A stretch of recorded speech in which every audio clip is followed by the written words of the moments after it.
Buon pomeriggio a tutti, appassionati di futsal, benvenuti qui dal Palamano di Barcellona, Pozzo di Gotto, benvenuti a Palermo Futsal Club contro Orsa Promosport, benvenuti a quella che è la semifinale per l'accesso alla finalissima di Coppa Trinacria. La Fiura, che già ha girato il pallone, può andare su Gionalì,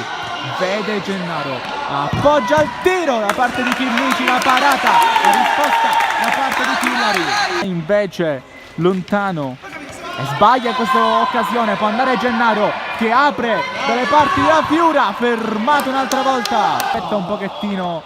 l'Orsa, non vuole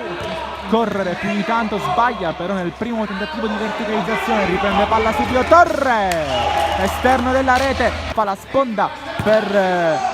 in questo caso Arcoraci, riprende palla la Fiura che vede Gennaro solissimo, la parata e poi il tiro, un'altra volta arriva il gol proprio di Suggiornali, sulla ribattuta c'è l'1-0 da parte del Palermo Futsal, l'ha segnato Ali, non conta come assist il tiro di Gennaro.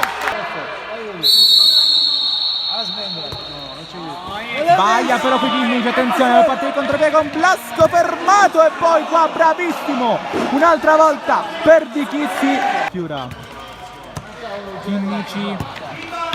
prova lo scambio sempre col capitano, arriva la Fiura, fermato in calcio d'angolo. Chillari, grande risposta da parte del numero 1 che si è esibito più volte in interventi degni di nota. Attenzione al tiro deviato, traversa, incredibile. Di nuovo Chimmici, allora il tiro della Fiura che esce male. Attenzione perché rimane lì la sfera e c'è il miracolo in questo caso da parte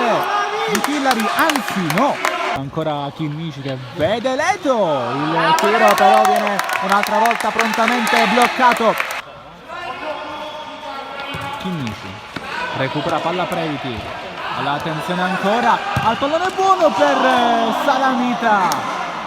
verso la porta di Perdichizzi, attenzione nel frattempo a Chimmici che apre dalle parti di Lopez, controlla Leto, riappoggia Lopez e va fuori il pallone che ha provato a scaraventare dentro la porta di Chillari.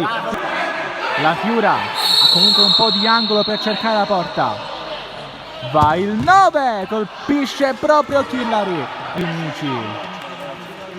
Chimmici pensa al tiro, ritorna da Suggion che gioca di suola, ancora il numero 8, il tiro di Suggion. In questo caso il pallone l'Orsa, attenzione a Chimmici che se ne va, ancora Chimmici, anche lui a centimetri dal gol del raddoppio. Attenzione a Chillari che esce,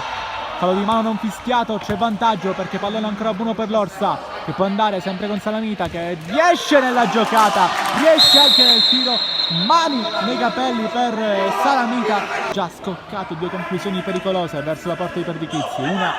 la parata numero 1 che poi va un'altra volta all'intervento sul tiro di Previti, può scappare però a sua volta Gennaro che aiuta quello che è l'obiettivo del Palermo, ovvero perdere tempo e cercare di andare comunque qua con la Fiura. Deviazione finale poi da parte di Billitteri, dalle parti di Salamita che può girarsi, attenzione all'ultimo tocco che è del Palermo Futsal, così come la vittoria finisce 1-0, basta il gol di Suggion all'8° minuto del primo tempo, di cortomuso come direbbe un allenatore abbastanza famoso.